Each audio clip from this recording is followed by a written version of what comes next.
este vídeo tutorial vamos a ver un tipo de compuestos inorgánicos que se denominan óxidos.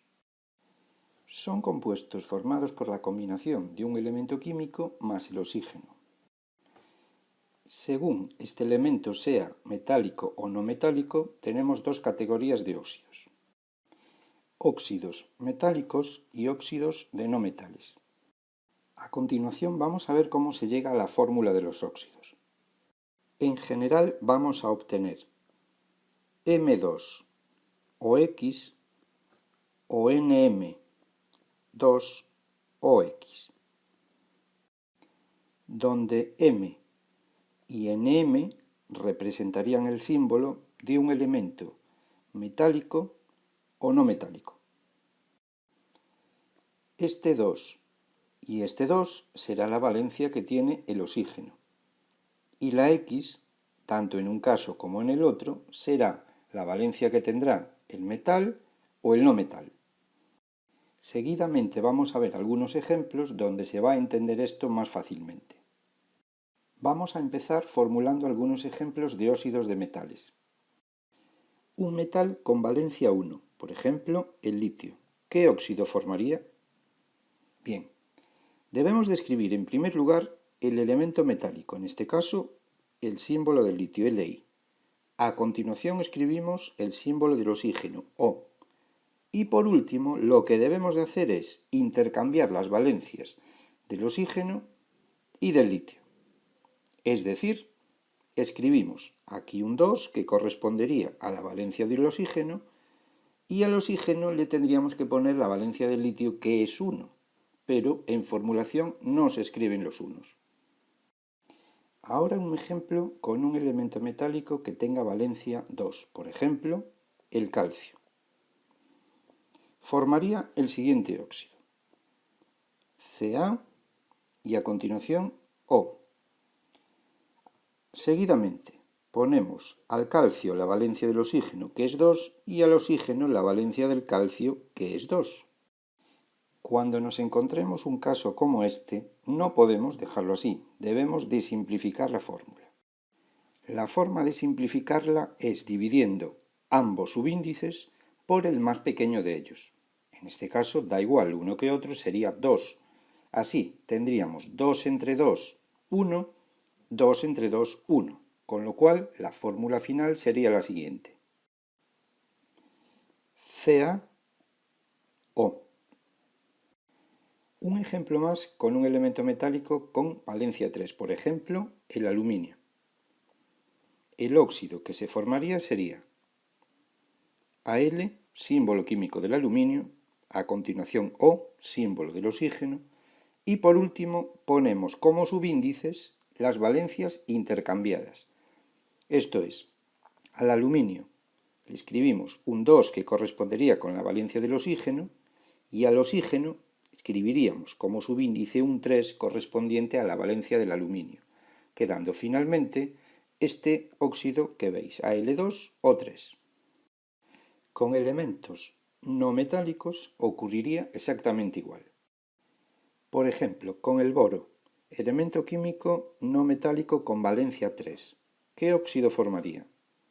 Pues escribiríamos BO e intercambiamos las valencias, la del oxígeno 2, la del boro 3. Nos quedaría finalmente este óxido que estáis viendo. Fósforo, P, elemento no metálico que tiene dos valencias, 3 y 5. Puede formar, por lo tanto, dos óxidos diferentes. Con la valencia 3 obtendríamos el P2O3, y con la valencia 5 tendríamos el óxido P2O5. Una vez que ya sabemos formularlos, vamos a ver finalmente cómo se nombrarían los óxidos. La IUPAC establece dos nomenclaturas para este tipo de compuestos. Una primera llamada sistemática o estequiométrica y una segunda denominada nomenclatura de Stock. Esta primera es muy sencilla porque hace uso de una serie de prefijos que son mono para referirnos al valor 1, di al valor 2 y así sucesivamente tri, tetra, penta, hexa y hepta. En caso de emplear la nomenclatura de Stock, cuando el elemento que forma el óxido tiene más de una valencia, tenemos que diferenciarla al final del nombre con números romanos y entre paréntesis. Veamos a continuación varios ejemplos. Si tenemos este compuesto, AU2 O3, ¿cómo lo nombraríamos por la nomenclatura sistemática o estequiométrica? Tenemos que leer el compuesto en este sentido, es decir, de derecha a izquierda, e ir diciendo todo lo que nos vamos encontrando en la fórmula. Lo primero que vemos es un 3, por lo tanto debemos de utilizar el prefijo tri. Seguidamente, oxígeno, por lo tanto debemos decir óxido. A continuación un 2, debemos de emplear di, y finalmente debemos de decir el elemento que forma el óxido en este ejemplo, que es el oro. Es decir, lo nombraríamos como trióxido de dioro.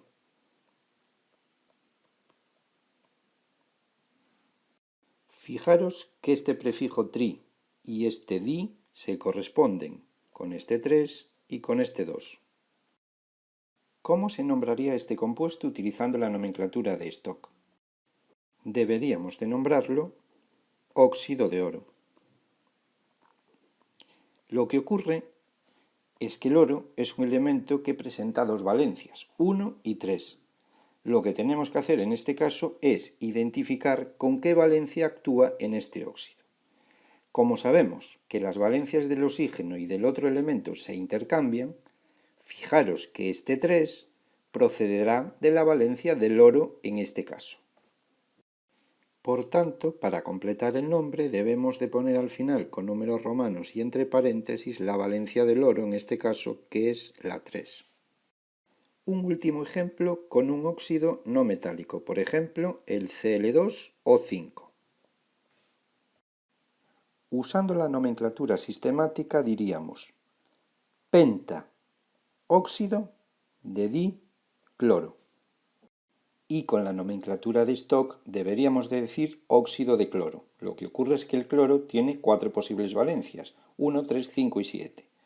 En este caso, y dado que los subíndices se corresponden con las valencias de los dos elementos intercambiadas, podemos identificar que este 5 procede de la valencia del cloro en este óxido. Entonces, al ser el cloro un elemento con 4 valencias, en la nomenclatura de Stock debemos de diferenciar al final con número romano y entre paréntesis la valencia con la que actúa en este óxido concreto. Así deberíamos de decir óxido de cloro 5. ¿Por qué este 5? Porque 5 es la valencia del cloro en el caso que estamos analizando.